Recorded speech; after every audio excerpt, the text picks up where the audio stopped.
Hello once again, you guys. It is Dustin DeBoer with Solid Rock Life and Family Coaching. And in today's episode, like I said, we are really going to have a lot of insight. I am excited to share with you today the ideas of expressing feelings and not only the expression of them, but also the insight into how they are formed with men especially, as well as then give you a tool to discover between you and your spouse how good you are at identifying what is clearly said. It is a power-packed time, and I am seriously looking forward to doing this with you today. Let's just imagine how you might wake up one morning and your spouse is waking up too. After a while, or should I say after the coffee routine for some people, or others, well, the good old energy drinks that are available out there, such as Excess Energy. Or for some, it may be just breakfast. You get into a discussion about how one another feels in relationship to a given topic. Let's just hypothetically say the conversation goes like this. Hey there, honey. I hope you had a great night of sleep. I did, and I know that today is going to be a good day. Yeah, it's just about another average day here, I think. But I'm glad you had a good night of sleep. Well, my sleep was so restful last night, and I feel so invigorated this morning. That's great. Again, I hope you make the day what you want it. When will you be available today, honey? I have something I feel is important, and it came to me while I slept. I know you do not feel like talking about things usually in the morning, so I figured I would just ask if you had some time later today. Well, I'm pretty busy all day with different things. Work is stressful, and I believe in the conference call today I'm going to be asked to take on a bigger role than I am presently doing. I don't know what that looks like for sure yet, but I have been prepared for this time effectively. I maybe can fit in a conversation with you at lunch break today. Would you be able to do that? You know, we usually connect at lunch to go over schedules and so forth. Maybe we can fit it in there with that sort of thing. Oh, I appreciate you doing that for me in that time, but we may need more time than is available at that time.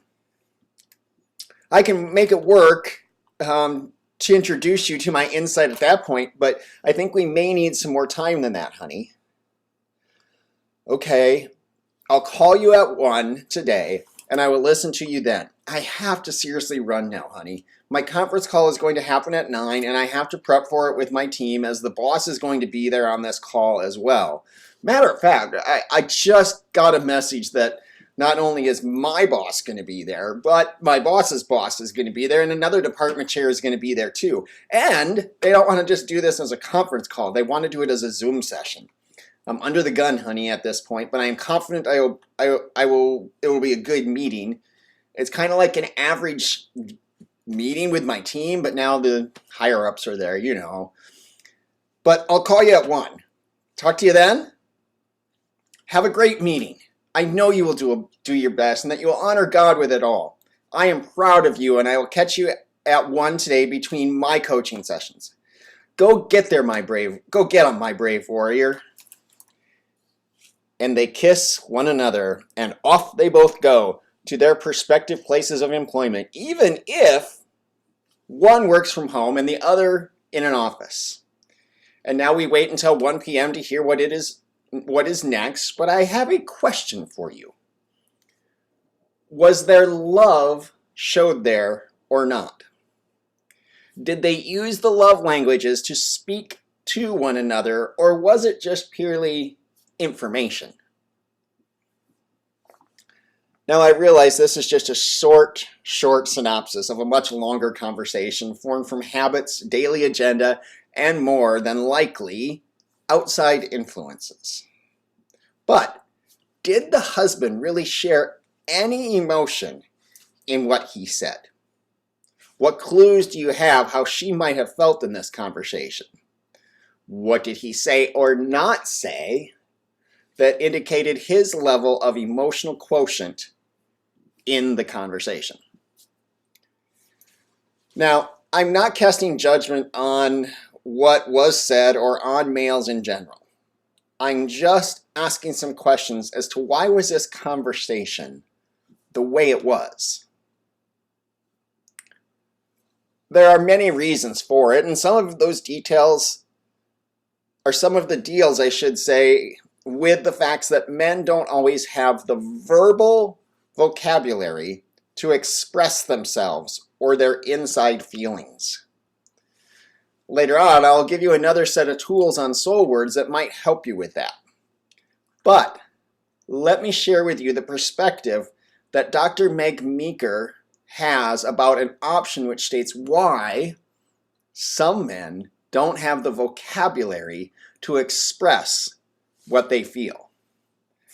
This actually comes from Dr. Meg Meeker's book on Strong Moms, Strong Sons. And it's chapter 2, Give Him an Emotional Vocabulary.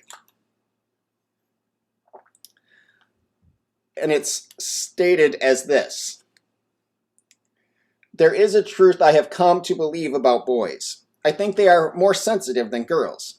I have listened to teenage boys break down over failed relationships with their girlfriends, watched 7-year-old boys fall apart at the death of a pet, and seen adult men emotionally shut down over the loss of a parent. I also believe that the reasons we are seeing many young men today end up unemployed or worse, in prison, has nothing to do with the delinquency and everything to do with the kind of emotional pain they simply have no clue as to how to handle. Consider the hundreds of boys who drop out of school or turn to selling drugs or joining gangs. Data shows that the rate of incarceration for men is 14 times higher than that for women. And most of these men are young, in their 20s, according to her research. Other young men father children only to abandon them, and many of them end up dead before their time. Yes, they've committed crimes, failed to be good fathers, and became victims of the kind of violence they themselves perpetuate. But my take on the situation is that there are young men so riddled with pain and fear that they have resorted to depending on the most basic of human survival skills. Defend yourself at all costs, strike if someone comes near you because you don't know if they will hurt you. And don't open up yourself to love and to be loved because you will ultimately be disappointed. They have even experienced so much rejection and loss that raw, repressed grief dominates their lives and they have lost the capacity to function well. I think you can clearly see from there what Meg is actually talking about. And I think you can clearly see where in marriage you really need to figure out what the relationship is like of your spouse with their opposite gender parent. She goes on to say, for many young boys and teens, life feels overwhelming. When a young boy loses his grandmother, it will hurt for months. When a 4th grader is called fat and lazy, the scars never heal. When a teenage boy is forced to choose between living with his mother or father, he may never emotionally recover from the guilt and the stress the choice causes. Too many boys have no one to help them navigate their more tender feelings. Sensitivity is a wonderful, protective, inspiring, and fulfilling quality to have, but for many boys, it can feel like a curse, unless he has a great mom. Every boy needs his mother to give him an emotional vocabulary, to help him identify and articulate his feelings. So many boys live with what Dr. William Pollock describes in his book, Real Boys, as the boy code. The code dictates boys repress many of their feelings in order to appear masculine. This, of course, is extremely unhealthy for boys. If mothers teach her son from his early childhood forward to identify the feelings and discuss them, he is able to combat the boy code and be psychologically healthier and generally happier. Mothers are the one who first identify a boy's sensitivity. They are witness to his sadness, anger, frustration, or hurt feelings. Mothers are just naturally more in tune with their son's emotional world. When he is an infant, it is mom who awakens earliest, usually, to his cry. What does he need? Is he happy or hurting? Mom is the one who sees him hold back the tears on the soccer field when he is frustrated with himself. Fathers might notice these feelings, but they are less likely to address them, because the aforementioned boy code tells dads that their son should just man up when they are sad. Mom, on the other hand, will scour her son's face for clues as to how he feels when he meets his new teacher, or before he gets his first girlfriend or goes on a date with her. As the natural communicators, and she's writing from a mom's perspective, she says, we are positioned to pick up on feelings more quickly than dad. Having an emotional vocabulary is more than simply having the words to express feelings. It requires building three crucial components. First, a boy needs to be able to identify his emotions.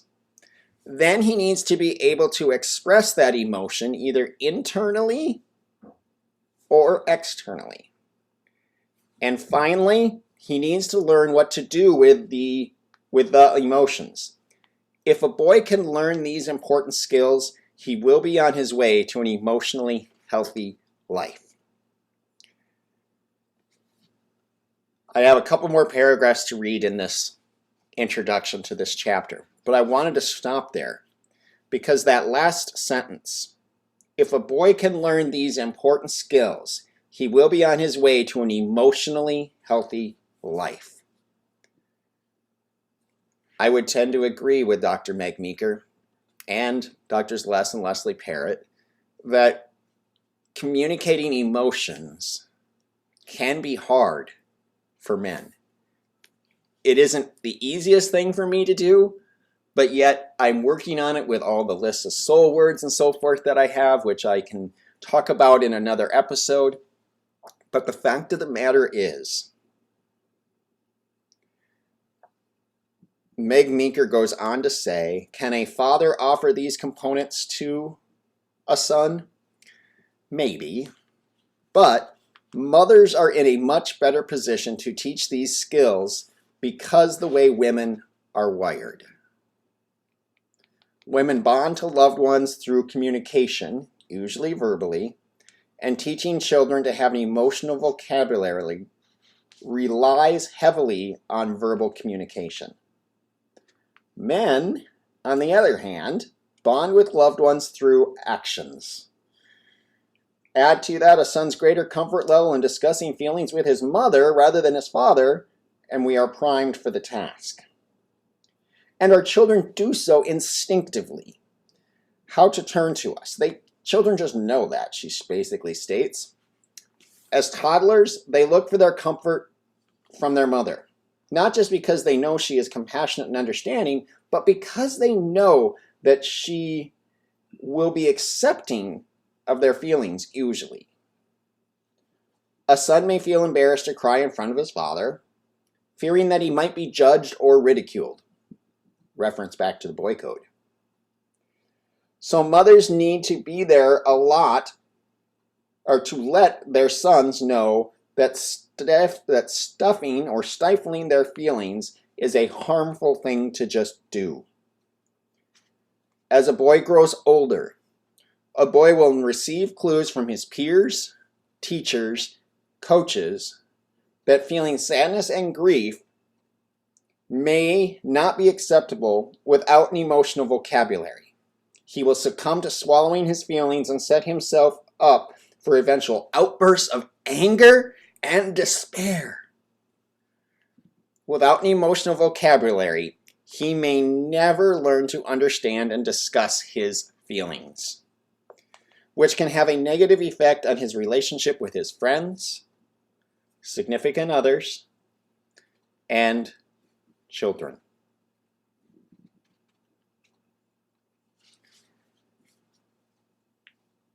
Let me just repeat that last couple of sentences.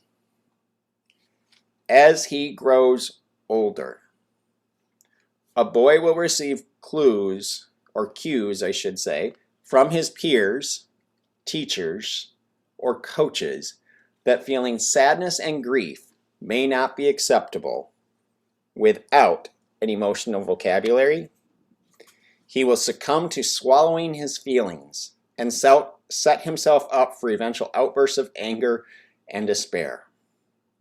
Without an emotional vocabulary, he will never learn to understand and discuss his feelings, which can have a very negative effect on relationships with friends, significant other, and the children. Now let me just be clear here. I am confident that many men out there can express their feelings and do so respectively with their wife and their children and others. But if men don't, it can be linked back to the way their mother worked with them over the year or over the years. That is why the relationship before marriage that a man has with his mother is critical. One of the areas that we talk about in Symbis is one's relationship with the opposite parent and how that will affect the marriage. In the last 2 days, I heard a podcast from Fierce Marriage with Ryan and Selena Frederick on how divorce on the part of Selena's side had affected them in their actual marriage, which their marriage is healthy and strong today. But recently, Selena and Ryan had an epiphany about that background. And it was mainly on the side of Selena, but it affects how things are shared and brought forth to talk about them. Emotional stability based on family background is just one of the areas we talk about at length in Symbis. Emotional stability based on family background, again, is just one of the areas that we talk about in Symbis. Now, why do I say all of this? Today's devotional is this.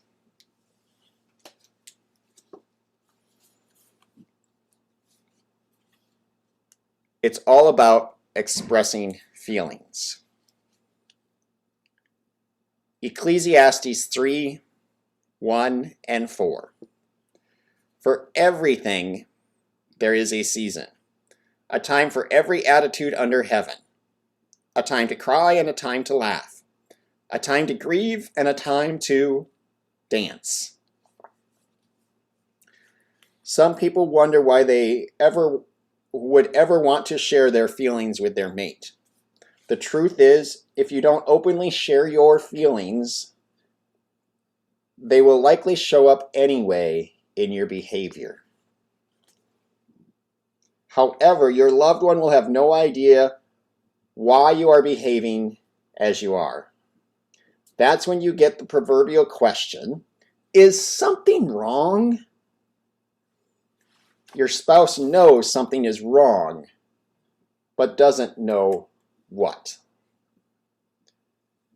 Emotions are a natural part of life. Personally, I'm really thankful for that. King Solomon wrote in Ecclesiastes that there's a time for everything, including joy and sorrow, grieving and celebration. All feelings have their place in our lives, and many of them communicate a lot about us. Most of our feelings are tied to some experience we have had in the past or something we're going through now. The next time you feel disappointed, ask yourself the following question. What stimulated my disappointment? Then try to share whatever it is with your spouse. Revealing your feelings lets your spouse know what is going on inside of you. What you are feeling and why. For example, you just might say, I'm feeling angry with myself because I came home late last night and, well, we missed our ride in the country. Such a statement may encourage your mate to say, I'm disappointed too. Maybe we can do it on Thursday night. Revealing your feelings creates an atmosphere of intimacy and trust.